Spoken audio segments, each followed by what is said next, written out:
Download Mindset Daily Motivation today and start taking control of your life. When I ruptured my Achilles, I knew the severity of the injury and I didn't know if I was going to come back from it. Like, this is it. Like, my career could be over right now. You know, I went home and I was just really angry. I worked so hard for us to get to the playoffs and to have a chance to win another championship, and then this happened. So I had a lot of anger. Then from the anger, then I was sad. And then you say, what am I gonna do now? I mean, it's an obsessiveness that comes along with it. You want things to be as perfect as they can be. Understanding that nothing is ever perfect. But the challenge is try to get them as perfect as they can be. And what can you do? It's in your control. So control what you can. You're not as good as Magic Johnson, you're not as good as Larry Bird, you're good, but you're not as good as those guys. You know, I had to listen to all this, and that put so much wood on that fire that it kept me each and every day. I'm trying to become the best that I can. It became personal with me. Tough life, that's what life is. Life is gonna always be tough. But just remember, it's up to you to carry on. Remember, you owe you something. Continue to believe that. We all have desires and dreams. Make your dream a reality. You look for any kind of messages that people may say or do to get you motivated to play the highest level. You have the power to lose the lead and still come back and win. Get back up. If you don't get up when the count is at 9, you don't want it enough. I've had many rejections. I had many doors slammed in my face, but I didn't give up. I didn't quit, and neither should you. I know you're bleeding, but get up. I know it hurt, but get up. I need you in this moment to get up and try again. Every word I say, the sound of a comeback. You have this innate ability, this instinct on the inside, that you can come back from anything. Good times create weak people. Weak people create bad times. Bad times create strong people. Strong people create good times. This comeback is personal because I owe it to myself. It's like Muhammad Ali once said, he goes, it's hard to beat a guy when he's got his mind made up to win. And can't nobody stop me but me. That's how bad you gotta want it. Tired don't mean nothing. Tired is only in the mind. You tell yourself you're tired, you're gonna be tired. I don't get tired. I'm going to beat you. I'm going to let you know I beat you. I'm going to want you to reconsider your professional life choice. My father who raised me, his thing was, son, you may not be the best, but leave everything on the floor. You put 120%. I'm just asking you to do 120. Like every day when you come in, 120. You gotta want it so bad. You gotta give all of yourself to get it. You gotta be obsessive. Because I didn't grow up with things being handed to me. I had to work hard, I had to dedicate myself, and I had to be determined, and I was. The bottom line is that if you're talking about beating everybody else on the planet to a thing, what you're actually talking about is what are you prepared to sacrifice psychologically, physically, existentially, relationally, socially, in terms of your self-esteem, your confidence, everything, right? All of that. That pain you feel, that's the pain of success. You must be willing to shoulder that pain to get to success. And success is something that's a very lonely path in this world. Because few are willing to make that down payment of pain for that futurement of success, a better life. Very few are. So if you want to be the top, you got to move different. There wasn't a lot of smiley faces with me out there. There wasn't a lot of smiley faces with Michael Jordan. There weren't a lot of smiley faces with Kobe Bryant. There weren't a lot of smiley faces with Tiger Woods. Even when I watch sports today and see these guys on the range, like they're all buddies, and I'm like, that's not the killer instinct. That's just not. I don't think Muhammad Ali or Mike Tyson were trying to be friends with anybody. I think they were going out there on a mission. And if there was someone in their way, they had to crush them. There's never any doubts in my mind because I'm the best in the world. Even though a lot of you don't like to hear it, it's fact, I'm the best. You know what I mean? Sometimes I don't want to believe it myself, but it's the truth. I'm the best. You can love me. You can hate me. I'm not here to make friends. I'm here to win. At the end of the day, even Alexander, one of his famous quotes is, "I have met the enemy, it is I," right?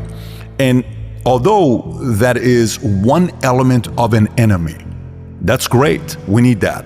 Michael had it, Brady had it, Kobe had it, but there's a crazy psychologically, you can call it, psycho competitor that they're constantly in the search of recruiting their next enemy. It's like, life is boring if I don't have my next target. I'm almost, bad for myself if I don't have the next target, the next enemy. And if I choose it the right way, then I'm able to bring out a side of me I've never seen before. Success is the only revenge. As you expand, they shrink into irrelevance. As you get louder, no one can hear them. You don't beat them, you cast a shadow so big, no one can see them to begin with. And that's what it comes down to, what are you willing to sacrifice at the end of the day? People don't understand the level of sacrifice it's going to take. And there's been moments where I realize that I compete because I want to win. I love winning. I love being the best in the world. I've sat many times trying to find the balance of what I want within all this. If I was losing, I wouldn't be competing. I'm here to win. It is hard. It's hard when you're young to wake up in the off season at 6 a.m. to go train and work out, knowing that all your friends are sleeping in and eating pancakes. It's hard when you're on your way to practice, weighed down with all your gear, and it's 90 degrees out and all the other kids are at the pool or at the beach. No matter who you are, there are bumps and hits and bruises along the way. And my advice is to prepare yourself, because success and achievement come from overcoming adversity. When the rest of the world says no to you, you say yes to yourself. You say yes, I believe. You say yes, I can do it. You say yes, nothing can stop me. If you want to be a great player, if you play every single day, 2-3 hours, every single day, over the course of a year, how much better are you getting? Most kids will play maybe, an hour and a half, 2 days a week. It's not going to get it done. You have to be obsessive. You have to be obsessive. You have to be addicted. You have to be disciplined. The key there is you. Everyone else is looking for other individuals to do stuff for you. Stop looking for help from everybody else. Okay? It starts and it ends with you. Your identity starts and ends with you. Every day is an opportunity based on your choices on how you look at things, the choices you make every day. That is what you are in the mirror today. From the captain to the cashier, there is more in you. Stay-at-home father, stay-at-home mother, lawyer, doctor, hygienist, author. I don't know who you are, where you're from, but there's more in you that becomes a part of who you are, that changes how you think, that changes how you move, that changes how you behave. If you could become an executor, if you could execute, I'm talking about learn it.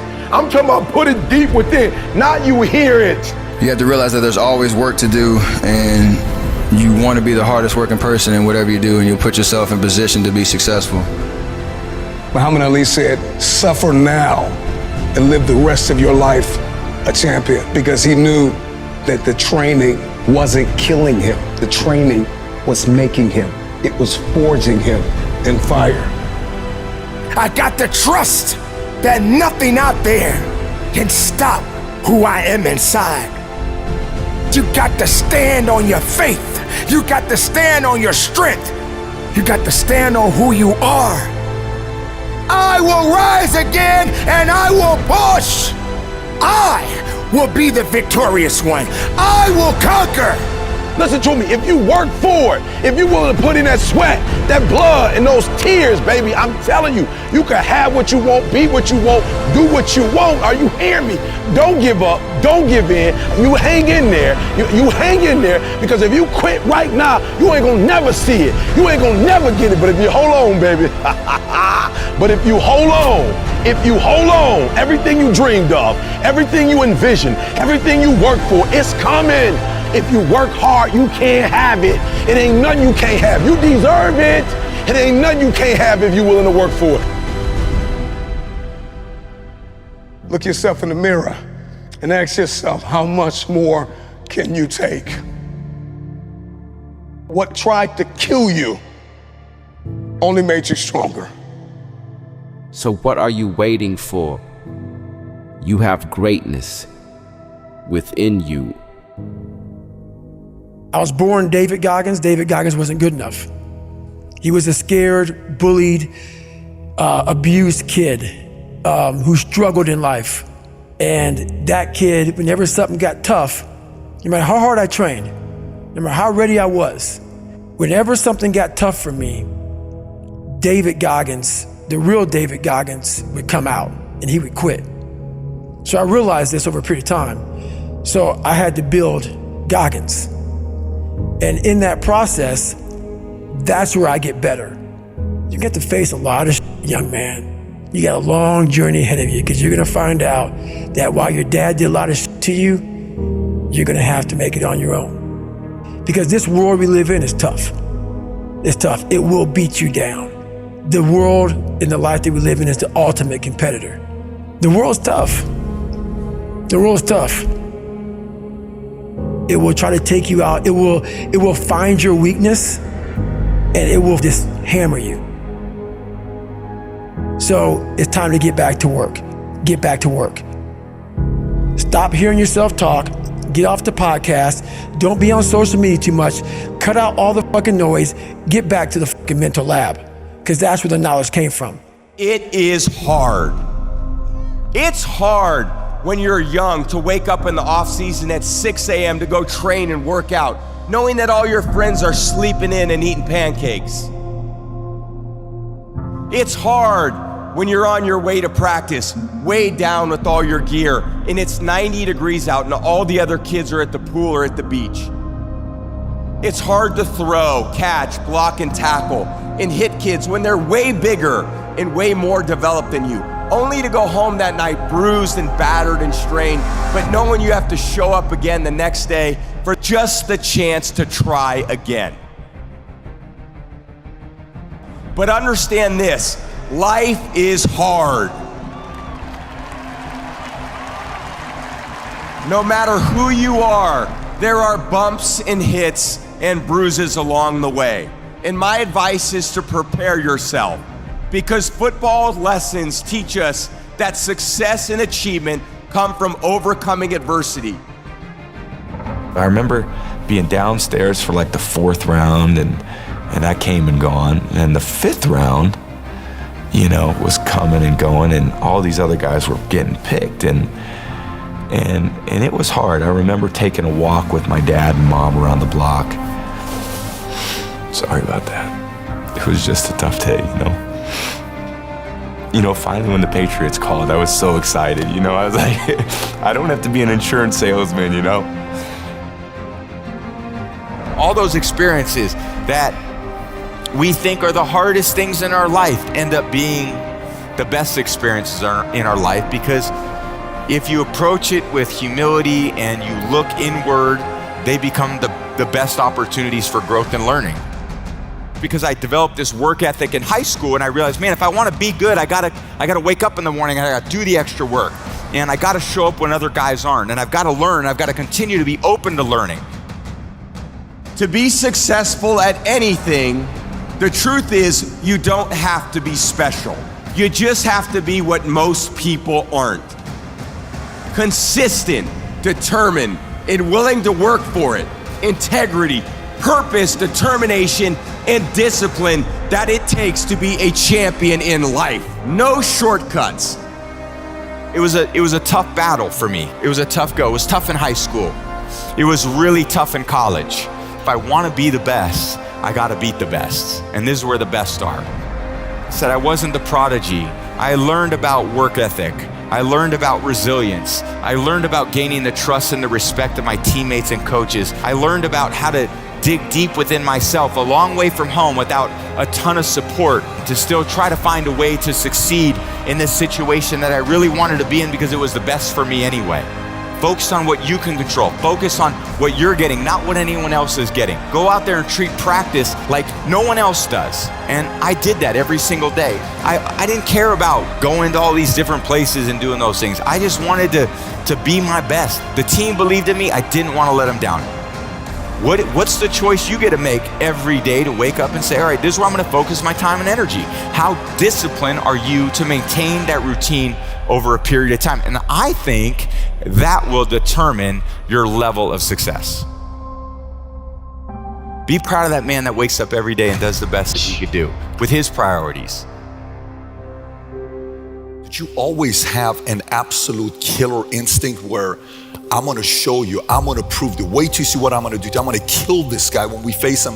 Was it always like that when you were in high school, or that kind of developed later on? Yeah, I think it developed over a period of time. And I think there was a work ethic that was in me, but I was never, I would say, like a prodigy. I didn't have the arm that could throw the ball 80 yards. I didn't have the speed that Michael Vick had.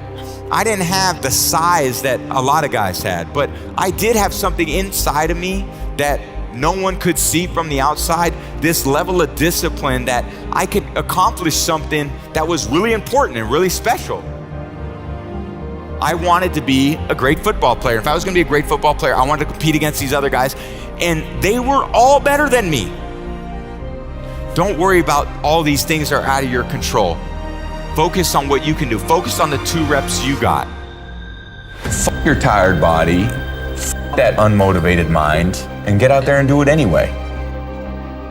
And the mindset is me versus me. It's no bullshit. It was all about not making excuses. It was about how do we go out and get it done. I was so motivated to be the best I could be that I wasn't motivated to be the starter. I wasn't motivated to win the Super Bowl.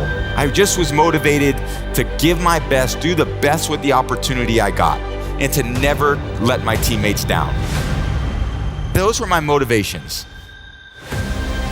I think you wake up every day and hopefully you can look at yourself and say, did I give it my best? I wanted to be the best I could be, period. That's all I wanted. I just think winning Super Bowls was the result of a lot of great process. Like, my view is, like, you can't control the outcome all the time, right? Like, the ball's gonna bounce the other team's way. Like, shouldn't always go your way. So you get motivated by the losses, you stay motivated through the winning. What you can control is your process. You can control those intangibles. You can control the work ethic, the consistent discipline, your attitude, your culture, how much you care. All those things are in you. They just need to be drawn out of you. And really, when you're in that position that you feel like you're got those pretty well under control, then you start passing those on to the other people that you're working with, that are parts of your team. Because I don't care how good any one of you are sitting out there. It doesn't matter unless you got a great team around you. You know, you could be great. You probably are great. You need a lot of other great people to support you. It takes so many people to get to where we get in our life. Yeah, I was there doing some of the work, but couldn't have done it if I didn't have them. When I was a quarterback, I was just playing quarterback. Yeah, it was me, the person, but it was me, the quarterback, that was out there because I was doing a job. I wasn't the father. I wasn't the dad out there. I wasn't, the husband out there. I was the quarterback out there on the field. I was the quarterback when I went to work. Nothing was going to get in the way of that. You've got to create a lot of different emotion to heighten your sense of awareness and focus. Like, for me, anger was good. Anger was good because it was motivating. The more I could create an enemy, the more I wanted to go out and kill those guys. Now, I knew I wasn't gonna kill them physically, but man, if I could just, what did they say? And what did they look like? Did they disrespect me at all? Those are little things that can get me right in the emotional frame of mind that when I ran on the field and I said, let's fucking go. It was really, let's go kick some ass. That's what we were doing. This is the moment, right now. Let's get to work. The fundamental belief is I'm giving myself to something greater than myself, something greater than me as an individual. If I look at that journey from where I was as a kid, I had my parents that were in my life to support me every step of the way. I had my junior varsity football coaches, my throwing coach and mentor. I went to Michigan, I had Coach Carr challenge me to say, those who stay will be champions. So I stayed. But don't think that you're gonna have a lot of success if all you do is care about yourself, you don't work that hard, no one's that accountable. But in the end, what does culture mean to me? Do we care about each other, and do we care about what we're trying to accomplish? Most people just care about themselves. Well, that's a lot. That's a lot of consistent discipline. It means that you got to do a lot more right than wrong. It means that you got to make a lot more good choices than bad choices. It means you have to be more disciplined than not disciplined. Physically, mentally, emotionally, all those little things add up. The man in the glass, that's the one that motivated me. He's the guy I was accountable to. Nothing that anyone did took away from me. The only person that could take away from me is me. Everyone believes in the American dream until it comes true.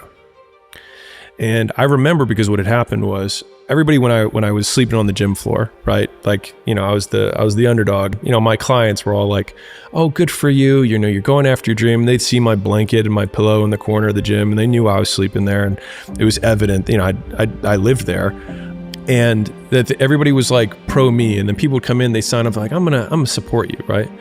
And then within 9 months, I had hired people and I had a manager, and I pulled up, and I remember I walked in the lobby, and all the same people were like, "Oh, boss man's here. Oh, you're not too good for us now," right? And I remember being so jarred by the experience, and I was like, "You guys rooted for me," and I was like, "And now I did what you said you were rooting for me to do." And that was when I realized that people want you to do well, but not better than them. The reason the goal isn't coming at you fast enough is because every person you've seen accomplish the goal, you only see it the moment they accomplish it. And the reason that it hurts so much when people are like, "Must be nice, oh, that happened overnight," is because every time you fail, no one cares and no one sees. But when you finally win, people take notice. Discredited. But it's the only time they notice is when you actually win. And so, to even further reinforce the point, the fact that everyone looks like an overnight success means that the 10 years where they sucked, no one saw. And so the fear that you have about people noticing the fact that you fail is ridiculous, because they're barely going to notice when you succeed. The difficulty with personal development and entrepreneurship is that you don't know when the end is coming, but you still need to fight. And the only certainty that I can give you is that it's the same thing that every other person who got through that period went through. But I think the thing that everyone who's listening lacks is the context on how hard work is, not in that it's complex, but just in that it's a continuous and unending focus on one thing and noticing the details that separate mediocrity from greatness. And if you're like, "I don't know what the difference between those two things is," that is the opportunity that hard work reveals. And most people expect that is hard work because that's the hardest they've worked, not the amount of hard work that is required in order to get the level of outcome that they say they want or that they expect. And until you get great, because as soon as you get great at one thing, you realize just the tremendous amount of hours and work that it takes to be great at one thing. And then there's this oh shit moment that I can express personally, which is you realize that there's so few things that you can be great at. And then the discipline comes down to saying, what are the 2 or 3 things that I can be really good at in my life? Because it will take me 5 to 7 years to be exceptional at this one thing. I am okay being a beacon of relentless hard work. And that's the never-ending cycle of excellence. Oh, I just have to figure out what to do. when I wake up every day, there's only one voice I have to listen to. And so then it's like, just do it for me. Yeah, we need to be reminded more than we need to be taught. It's one of my favorites. There have been so many times in my life where I knew I needed to do something, and then I filled all this extra time not doing that thing. And then the moment I did it, I was like, wow, that took way less time than I thought it was going to take. And not only that, it took way less time than it took me to delay to actually get to this point. And if I had only started with just doing what I was supposed to do, I could have done 4 or 5 other things that I was also supposed to do by this exact same point. Waking up and then trying to shrink the time between when I wake up and when I start working, and shrinking the time between one task and the next task. Like, you don't need to take 30 minutes of getting ready to start working. Like, you can just start working, because as soon as you get into it, you start pulling the thread and you're like, oh, here it is. And all of the time that I was getting ready to work, I was just using up my best brain power time on things that truly don't move the needle at all. The vast majority of business owners work a fair amount. They just work on the wrong stuff and they do it the wrong way. And so they get so little for their effort that they wonder when they're at home empty-handed in bed, why isn't this working when I am working? But if you define work, at least the way I do, which is output, and in order to get output, it's volume times leverage. So how many times you do the thing times how much you get for each time you do it. And so that is the, do you work smart or do you work hard? It's you do both. You do as many reps as you possibly can, and you do it with the most leverage possible. So if I make 100 phone calls, the leverage that I can have there would be how skilled I am. So if I make 100 calls, I might get 10 times more. And so I worked more, I had more output than somebody who has less skill. But the only way you get skilled is by working more. And so it's this virtuous cycle of doing more and getting better, and then you get more for what you do. I talk about the rule of 100 on steroids, which is something that I learned from a guy who owned 13 or 14 really successful gyms, and he called it open to goal. And he said, yeah. He said, my managers work open to goal. And I was like, what does that mean? It's like, so they work open until they hit their goal. And so sometimes that means they hit their goal by noon and they can cut out. Or that means that they have to go from 5 a.m. until midnight that night, because that's how long it took them to hit the goal. And so I've seen this across a lot of high achievers across domains. So like, I'll keep shooting free shots until I hit 100 free shots. I will run until this happens. I will practice my presentation until I do 0 mess ups, right? Or whatever that output is that you want for quality or quantity. And the more times you do what is required to get what you want, the more times you get what you want. But when no one's watching, I work harder than when they're watching. Thinking about it like that has given me this persistent and ever-present scorecard or third party that's like, no one's watching, which means now you have to work, because otherwise you're full of shit. And so it's this continuous reinforcing cycle of me and other me holding the whip behind me to see how much I can take. But with each lash of the whip that I take, learning that I can take it and continue to trudge on. As long as you keep going, you bear witness to yourself of what you are capable of. And I find that incredibly satisfying in the trenches of misery when you have to go through it. Hard work is the goal. And so it's not like work hard so that X, because as soon as you have a so that, then the X is the thing. But if the goal is to work as hard as you possibly can, then the only real output we have is who we become along the way. Then it's something that I can win or measure myself against every day in real time throughout the day, which is how hard am I working? Because that is the goal. Because I know that when I look back on my life, the days that I loved the most were days when I had nothing left in the tank. And so then the goal becomes to empty the tank, not where I drive, but just to drive the car as hard as I possibly can. And that means that in the beginning, it's just straightaways and just seeing how high I can rev the engine. But as I become more advanced, it's like, all right, well, now we've got turns, and then it's turns in elevation, and then it's turns in elevation without guardrails because we have risk. And so when I think about how hard I want to work, the interesting thing about that is that the only person who can judge you on your success is you, because you're the only one who knows how much left in the tank you really had. there's this huge time delay between when we start behaving in a way that a winner behaves and when we start winning. And the problem is that the bigger the mountain you're trying to climb, the bigger the W you're trying to get, typically the more delayed it is Longer the lag. between when you start behaving like a winner and when you start being a winner. And most people don't get the fast enough feedback loop to know that they're on the right path when they are taking these first steps in the right direction, because they have this really big goal, but they forget that with that really big goal comes the even longer delay that it takes to get there.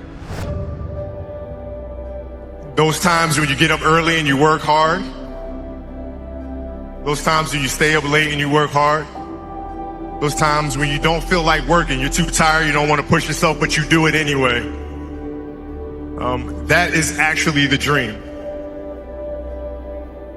That's the dream. It's not the destination, it's the journey. And if you guys can understand that, then what you'll see happen is that you won't accomplish your dreams. Your dreams won't come true. Something greater will. It's an amazing thing about passion. If you love something, if you have a strong passion for something, you would go to the extreme to try to understand or try to get it. Whatever you have a love for, if you have to walk, you would go get it. If you have to beg someone, you would go get it. I don't think you guys understand how present you guys were with me. You know, you guys were there with me at 5:30 in the morning when I was running the track and I was midway through my workout. And I didn't know if I could make it through. And I thought about the expectations you guys had for me and you had for our team. And it pushed me through. It got me through those 800s and 400s and 100s at 5:30 in the morning. So I thank you. We're not on this stage just because of talent or ability. We're up here because of 4 a.m. We're up here because of 2-a-days or 5-a-days. We're up here because we had a dream and let nothing stand in our way. If anything tried to bring us down, we used it to make us stronger. We were never satisfied, never finished, will never be retired.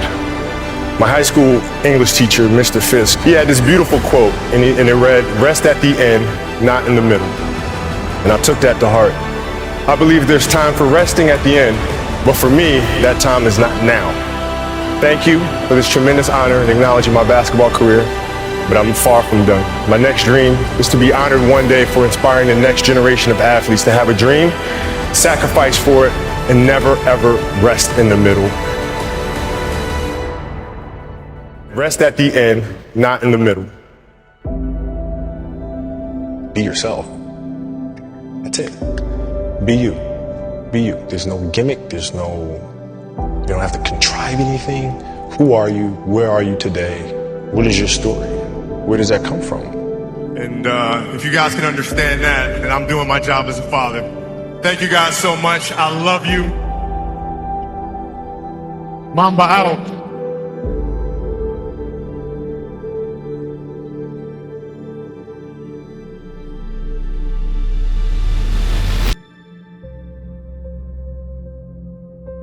Because if you play with the fear of failing, you'll have the pressure on yourself to to capitulate to that fear. If you play with the sense of I want to win, then you have the fear of what happens if you don't. But if you find common ground in the middle, in the center, then it doesn't matter. You're unfazed by either, right? And that enables you to really just stay in the moment, stay connected to it, and not feel anything other than what's in front of you. So I try to just be dead center. You start with where you want your game to be, what would make your game most unstoppable or hard to deal with, and now you work backwards from there. And you start building it one piece at a time, one move at a time, one counter at a time. Who would Shaq be if he had your work ethic? He'd be the greatest of all time. If Shaq had your work, he'd be the greatest of all time. Greatest of all time by a mile. Sure. He'd be the first to tell you that, for sure. I mean, this guy was a force like I have never seen. I mean, it was crazy. You know, a guy at that size, generally guys at that size are a little timid and they don't want to be tall. They don't want to be big. Man, this dude he did not care. He was mean. He was nasty. He was competitive. He was vindictive. I mean, I wish he was in the gym. I would have had 12 rings. He had the work ethic. My God, yeah. We ain't be close. If you're lazy, man, I don't want to talk to you. I don't want to deal with you. You're gonna make me feel dumber. You know, you're gonna lower my level. I don't think so. You can go over there. There's plenty of teams in here where you'll fit right in. I don't deal with people that don't commit at that level, but then act as if they do. I don't deal with that. I don't. It's real shit. I mean, listen. So, like, we used to get into stuff all the time because it was like, you know, he would say, okay, Kobe's not throwing me the ball. And, you know, media would take it and run with it and all sorts of stuff. And I'm like, well, bruh, if you were in shape, by the time I run down on a fast break and run back and then run down, you're still coming down the first time, bruh. Like, what the hell do you want me to do? Right? So a lot of our contention came from that. And even though he was older, you were still confronting him. You didn't care. Oh, I didn't care, man. From listen, day one, bro. From day one, I knew for sure. Rick Fox, my teammates, they all thought I was absolutely crazy the day me and Shaq got in a fist fight. After that day, they were like, "Okay, Kobe, you're certifiable." Fist fight. Oh yeah, fist fight. Oh, I'm not backing down. Listen, either you're gonna whoop my ass or we're gonna have a night. But you know, ain't no. You know, there's a level of respect, and for Shaq too, by the way. And that, I know he's told me that day was a big turning point for him because it was like, you know, he's generally used to talking trash and saying what he wants, and nobody really stepping up and challenging him on that. And when he saw me challenge him on that, he was like, "This kid's crazy. All right, I can win with that." You know, and so that was kind of the beginning of our relationship, I think. That's probably never happened to him. That's probably not something that's common to him. No, I mean, he's also 7 feet tall since he was 3 years old or something, right? There was all.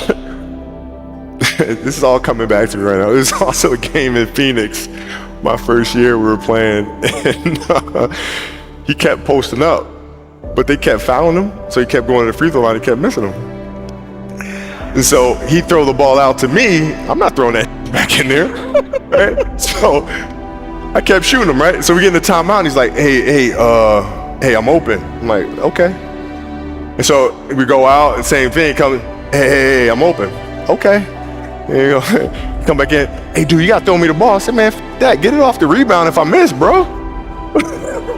You told him this. First year. 18 years old, man. 18 years old. And I must have been out of my damn mind. The story continues. The story continues. So if you fail on Monday, the only way it's a failure on Monday is if you decide to not progress from that, right? So to me, that's why failure is not existent.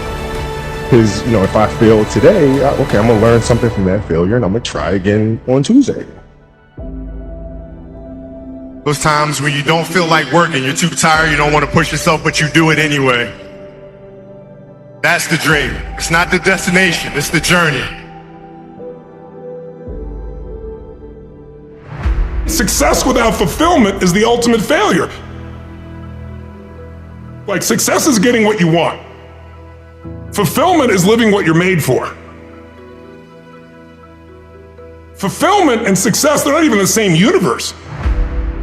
People ask me all the time, what does it take to be happy? And I always tell them it's really simple. One word, progress. Progress equals happiness. If you keep growing, you're gonna feel alive. And if you keep growing, you're gonna have more to give. It doesn't matter how many statues, Oscars they give you, or Emmys, or how much money you have in the bank. We've all seen people have all those things, and I get the phone call because they're depressed, or somebody commits suicide in that area. It's really an inner game, and I think that's what's missing for us today.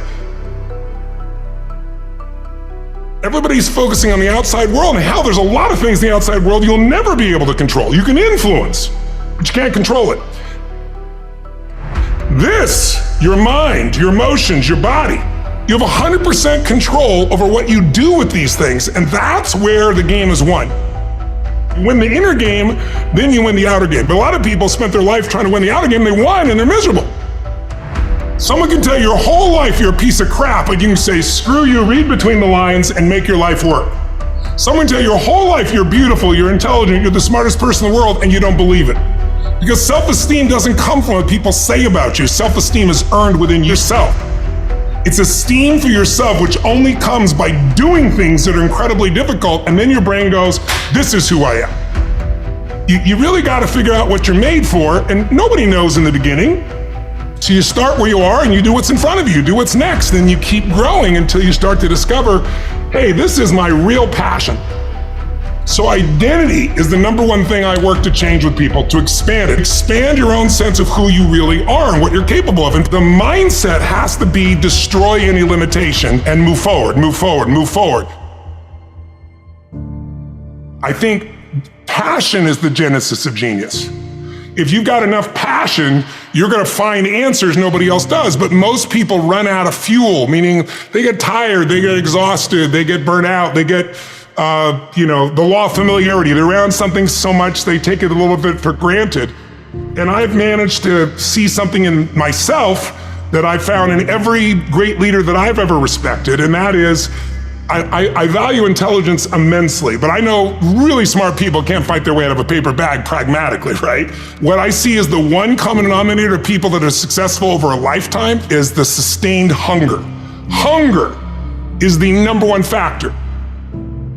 You need to be good at pattern recognition, and that's what gets somebody strong at anything. I mean, you look at, why is Amazon doing so well? He realized one pattern was valued over anything else, convenience. Right? If you look at Tom Brady, a friend of mine, he's got pattern recognition like nobody else at 43 years old. He's able to do things no one dreamed could be done. He's got more Super Bowl rings than any team. See, what do they see that none of us see? What's the pattern? Then you gotta learn pattern utilization. It's one thing to see it, it's another thing to use it. And then if you're good after a while, you get to pattern creation. It's like if you learn to play the piano, most people play other people's music, and then there's a point you've learned so much that you're able to create. Really comes down to anyone can learn anything if it's important enough to you. So it's like my drive is not just for me. That wouldn't be enough because it's easy to meet your own needs. It's not that difficult. But if you can find something that you care about more than yourself, your daughter, your son, your family, your business, your mission, your community, whatever it is, that's really the secret to energy and vitality and strength and really learning. One of the things I want to do with people during this challenge is take things that seem so complex and make them so simple so you do it. Get it really simple, things you can do right now to change your life. You can go to experience it that day, and then you get momentum. Day 1, day 2, day 3, day 4, and all of a sudden now what used to be hard to do is easy to do. And I think for anyone, you gotta understand anyone can learn anything if you can just break it down to its simple core, and that's what I try to do most. And I'm just not willing to settle for a life without passion and aliveness. That's just like there's so much to learn, there's so much to grow, there's so much to give, and I'm wired to grow and give. And I think anybody gets wired to grow and give is gonna have a really fulfilling life. It doesn't matter what you choose to do, you're gonna be alive. A year ago, people thought we were coming out of, we got vaccines now, and we're coming out of COVID, and it's gonna be all over now, and people are excited. But now, after going through 2 years of this, there's a lot of people now that no longer have a compelling future. Like, people talking about New Year's resolutions, most people don't even have one. Because it's like, they never followed through anyway, right? But at least they had something to look forward to. They're starting to get into learned helplessness. Learned helplessness is when something is so bad over and over again, you start thinking the problem's permanent. No problem is permanent. Or you start thinking the problem's pervasive because I haven't handled my finances, my whole world's over. Or because my relationship's bad, my whole world's over. Your life is bigger than that. My goal right now is to shake that up for people. People need a new perspective, and you can't do it by just sitting and thinking. You gotta move your body, you gotta change your energy and your focus. But if I get you into a higher state of being, mentally, emotionally, physically, then all of a sudden you start remembering who you are and you start coming up with answers that you never even thought were possible before. The idea of remembering who you are is something incredibly powerful. There was a Batman cartoon where he gets amnesia and he gets put in like a camp, basically, a work camp, and he can't get out. And he feels stuck and weak and, afraid. And then something happens, I don't remember what, triggers his memory. And he remembers that he's Batman. Just in remembering that he's Batman, he then takes the actions to fight his way out. And look, I know it's a cartoon, but that has always resonated with me. And whenever I'm feeling anxious about something, I always tell myself, remember who you are. But you're really talking about the most important concept in lasting change, identity. We all define ourselves in certain ways. So you start where you are and you do what's in front of you, do what's next, and you keep growing until you start to discover, hey, this is my real passion. And it can change. People go for 5, 6, 7 years and then they usually question their business, their career, their body, their relationships. And then one of two things happens. They change direction and feel renewed, or they go, no, I got a great deal here. What the hell's wrong with me? And they recommit and they get stronger. But that's life. And if you don't grow, I don't give a damn how much you got going for you, you're going to be miserable. I think as early on I realized, one of the things you have to understand about life is everything changes and everything ends. And that kind of sounds heavy on the front end, but it's a truth. If everything changes and everything ends, number one, it should make you appreciate what you have right now. And then my view is what's next is always better. If I make it so, it's my job to make it so. And I think that's how we have to navigate. But most of us have been conditioned not to take a risk. People ask me all the time, what does it take to be happy? And I always tell them it's really simple. One word, progress.